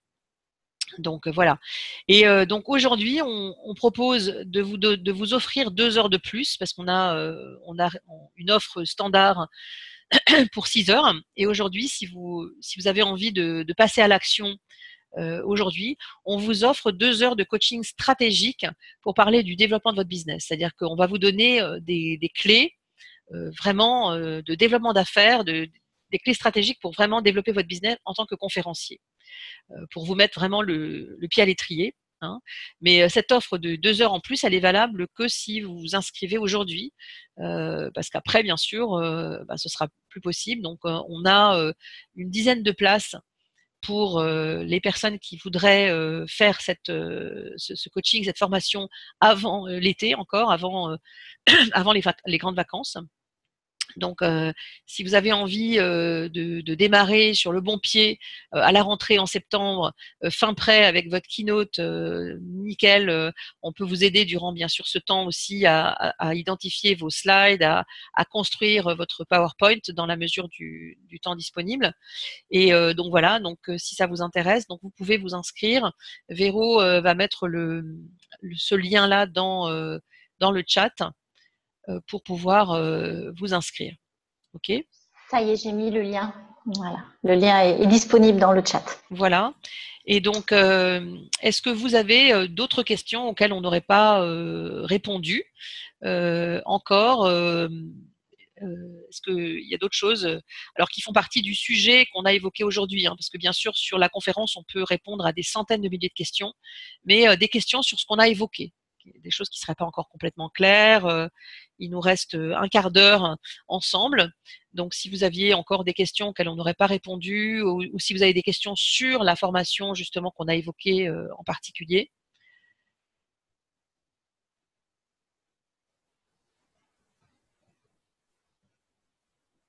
Y a-t-il des spécificités quand on fait la conférence à deux en alternant la prise de parole par idées clés? Quand on fait la conférence à deux personnes, à deux voix, il faut bien faire attention de ne pas se marcher sur les pieds. Hein. Donc le lien, il est. Alors il y a une personne qui dit je trouve pas le lien. Le lien, il est dans l'espace conversé. Si vous allez dans l'espace conversé, hein, et sinon le lien, je vais vous le remettre à l'écran. Voilà. Vous avez le lien ici si vous voulez le. Alors, précise peut-être que l'offre qu'on a faite aujourd'hui, c'est pour une formation à distance. Ah oui, et oui, après, bien sûr. Il y a des formations en présentiel, puisqu'on Oui, a oui. Gwenaël qui est en Belgique, qui voudrait savoir s'il y a une formation en Belgique. Et oui, puisque Gwenaël, tu nous l'avais demandé, donc on a prévu une formation en Belgique en octobre et en novembre. Oui, on a prévu les formations Belgique. Alors, on a également, bien sûr, cette offre-là qui est une offre vraiment promotionnelle, puisque dans les 1725 €, il y a 8 heures donc d'accompagnement personnalisé. Donc, c'est vraiment une offre défiant toute concurrence, puisqu'en fait, notre tarif traditionnel de facturation en coaching est de 350 € de l'heure.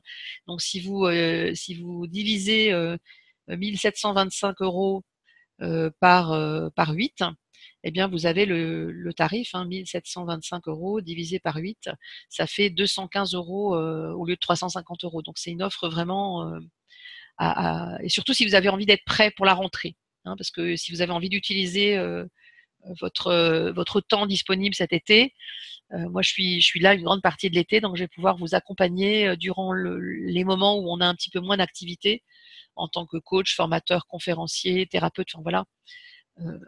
On pourra vous accompagner durant cet été. Voilà. Alors, le lien n'est pas visible. Est-ce que tu peux remonter sur ton PC, Christine, le lien? Est-ce que je peux remontrer le lien sur ton PC? Oui, moi je l'ai mis dans le chat, mais il y a des personnes qui le voient pas dans le chat. Je vais le remettre. Est-ce que ça c'est visible là?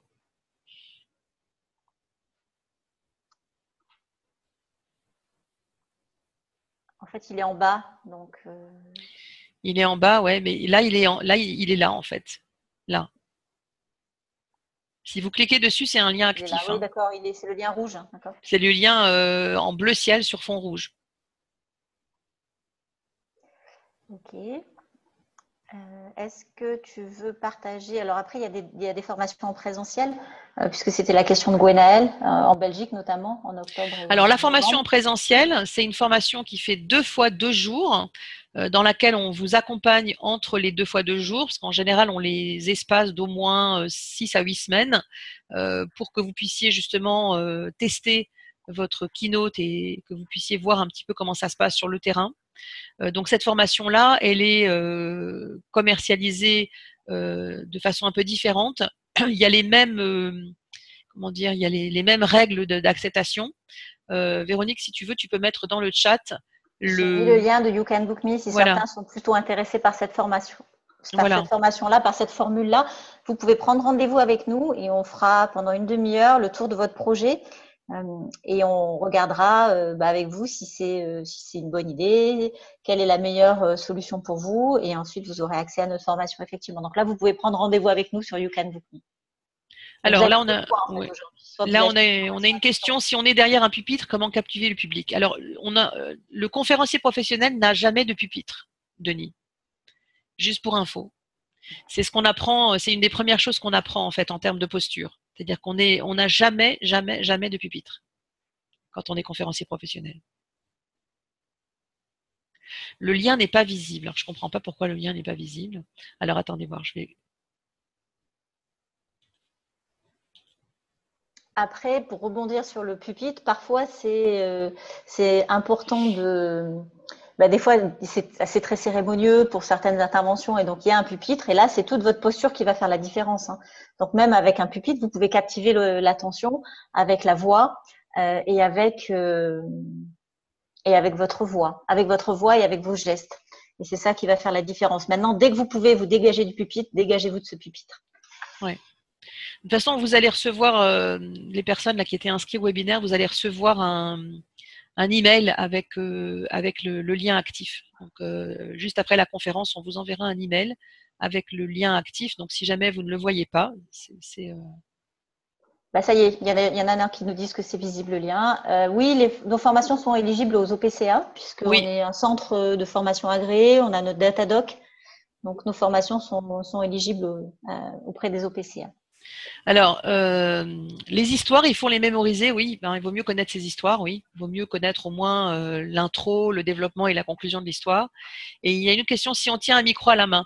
Alors, si on tient un micro à la main, donc le conférencier professionnel, il préfère les micros-têtes, en général, plutôt que les micro-mains. Mais si vraiment vous n'avez pas le choix, à ce moment-là, vous pouvez alterner de la main droite à la main gauche. Vous pouvez alterner. Et à ce moment-là, vous pouvez aussi utiliser votre autre main ou même vos bras pour faire des gestes. Et ce qu'il faudra dire dans ce cas-là, c'est que quand on a un micro-main, il faut s'entraîner à parler avec son micro-main, donc factice, on peut même prendre un stylo ou quoi que ce soit, et faire ces gestes de l'autre main avec une zapette, parce qu'en général, on a aussi une zapette, et cette zapette, elle doit disparaître de vos mains. Enfin, on ne doit pas la voir en tout cas. Donc, il faut vraiment s'entraîner au niveau de la gestuelle pour qu'elle soit le plus élégante et la plus, comment on dit? Christine, aide-moi, s'il te plaît, la plus naturelle possible. Oui, c'est-à-dire qu'il faut que vos gestes paraissent naturels, évidemment, parce que c'est clair que si vous avez l'impression d'être coincé, enfin voilà, c'est pas. Voilà, donc là, je vois qu'il y a déjà 3, 4 personnes qui ont cliqué sur le lien, parce que je suis allée voir entre-temps. Donc ça veut dire qu'il y a encore 6 places entre maintenant et la fin du mois d'août pour pouvoir bénéficier de cet accompagnement personnalisé vraiment à des conditions super intéressantes, super favorables, parce que vous n'aurez pas 2 fois la même offre. Je veux dire, c'est quand même une offre assez généreuse. Dans les 2 heures d'accompagnement stratégique, c'est vraiment du coaching stratégique, c'est-à-dire vous allez vraiment, on va pouvoir vous donner des éléments très concrets pour pouvoir mettre le pied à l'étrier dans votre business. Donc, impossible de se connecter au lien et on ne vous voit plus.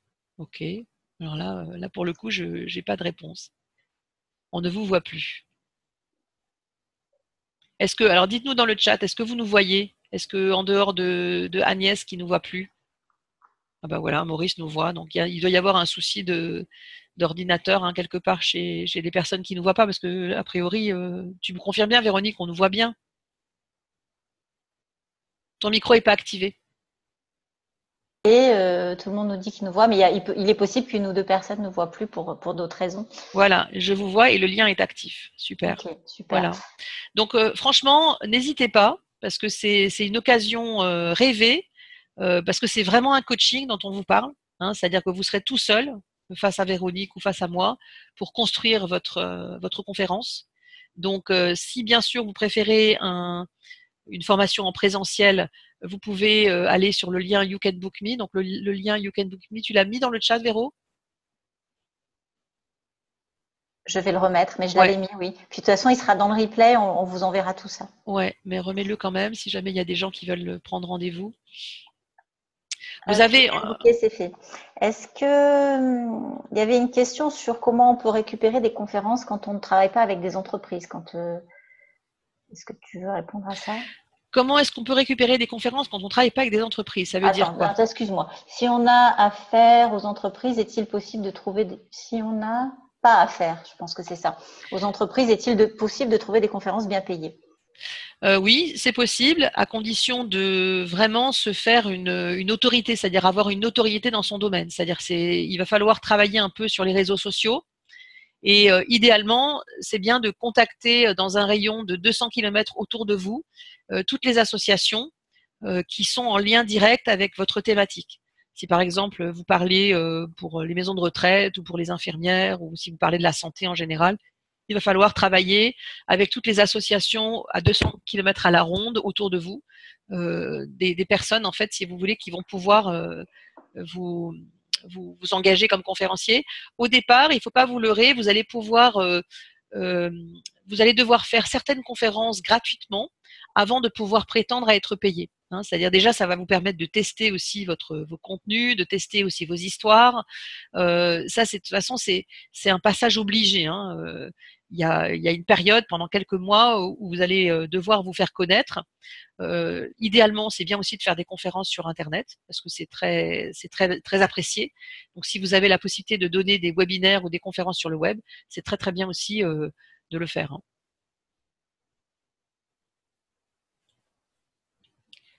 Alors, Véronique, je vois pas ton lien. T'es sûre que tu as mis à tous les conférenciers, Véro, pour le lien You Can Book Me? Oui, j'ai mis à tout le monde. Alors, sinon, c'est quoi le lien? C'est http :/. Duquel tu parles? Le lien You Can Book Me, parce que je vais le remettre moi de mon côté. Ah, https // Alors, https // webinaire conférencier, tout attaché. Webinaire conférencier avec un S? Non. Au singulier. You can book me. youcanbook.me. youcanbook.me. // Donc, je répète, https webinaire conférencier au singulier .youcanbook.me. youcanbook.me. Voilà. C'est ça. Ok. Est-ce que y aurait-il d'autres questions encore auxquelles on n'aurait pas répondu? Parce que sinon, on peut vous donner quelques exemples de personnes qui ont bien réussi.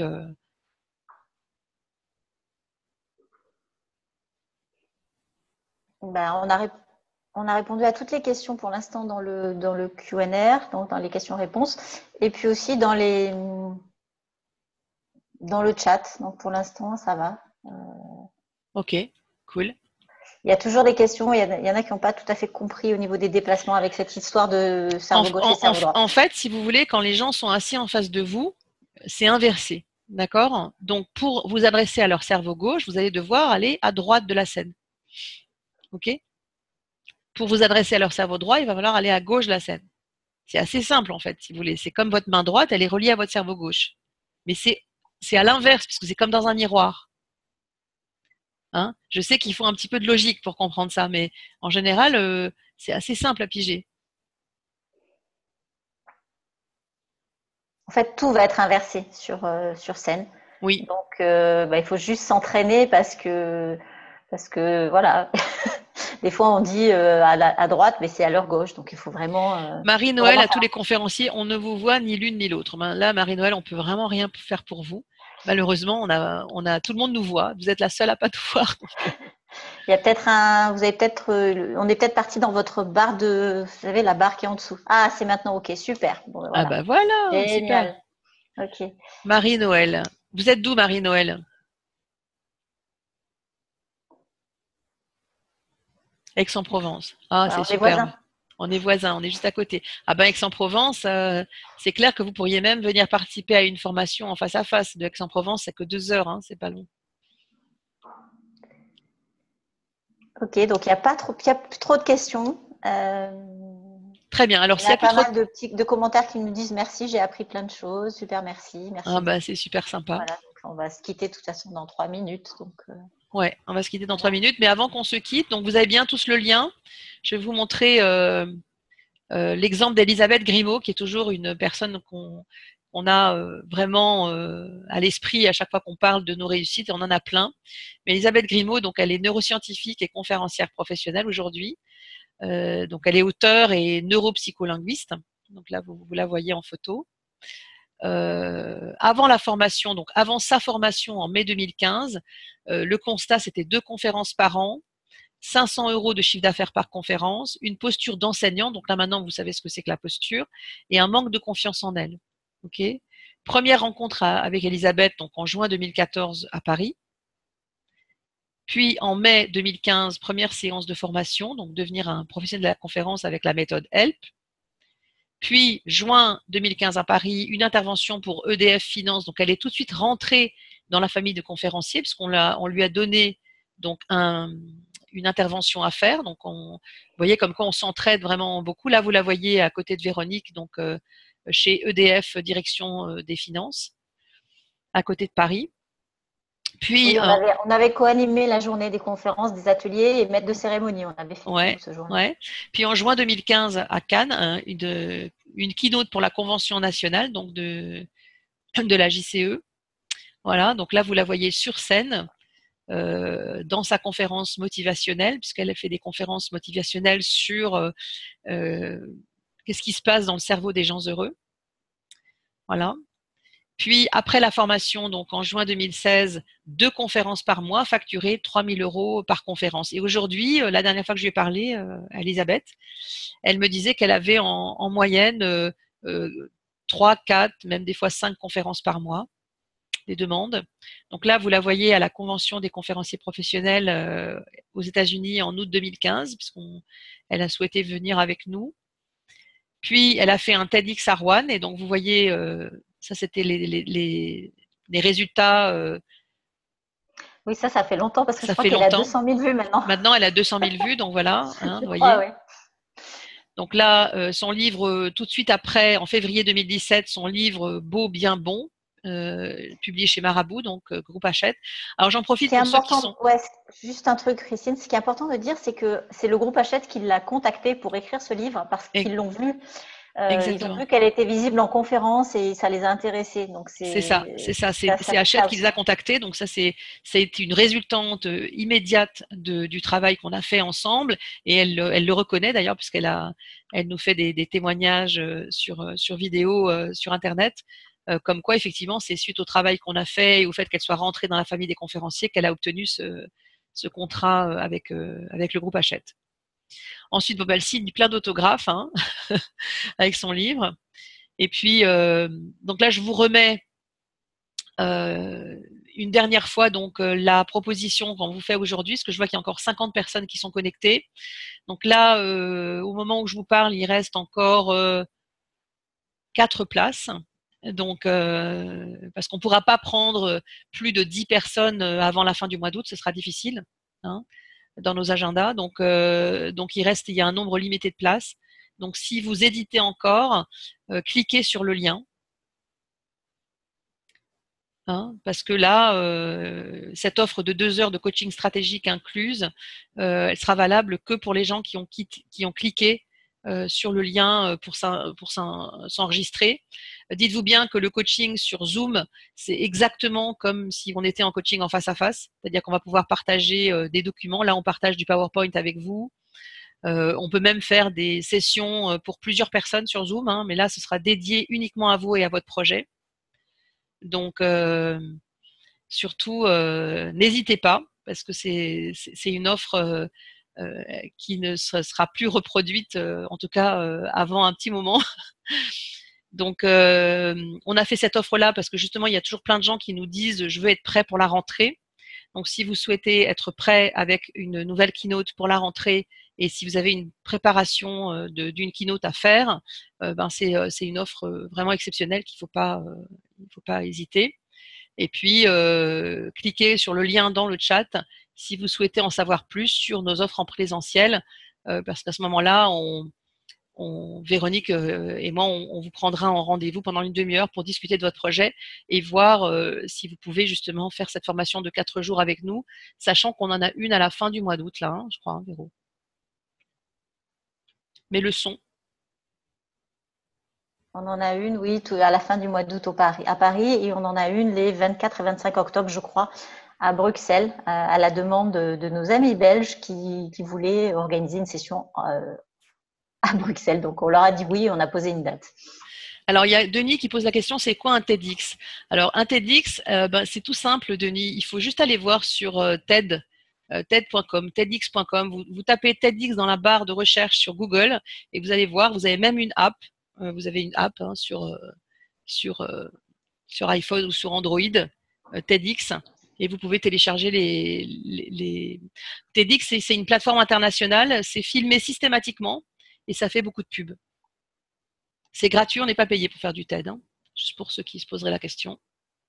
On n'est pas payé, mais ça fait une belle visibilité, une belle expérience, une belle renommée. Et il y a beaucoup de conférenciers qui aujourd'hui ont le rêve de donner un TED.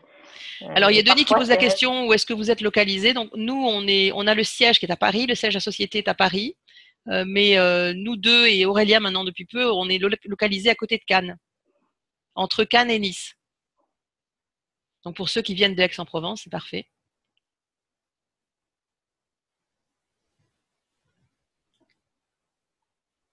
Ok. Je crois que c'est le moment. Donc là, il est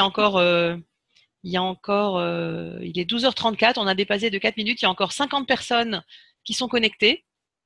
Donc, pour les 50 personnes, on vous laisse cliquer sur le lien. On vous laisse encore quelques minutes cliquer sur le lien. On va vous envoyer le lien dans la foulée et l'offre est valable uniquement aujourd'hui. Donc, ce soir à minuit, elle s'arrête. Ok.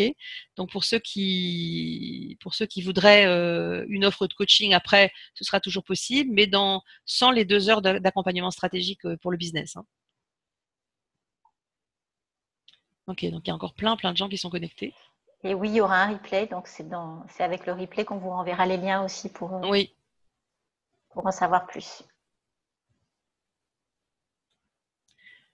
Ok. Bon, écoutez, il ne nous reste plus qu'à vous remercier, hein, et puis on vous enverra le replay, le lien vers le replay. On va le mettre en accès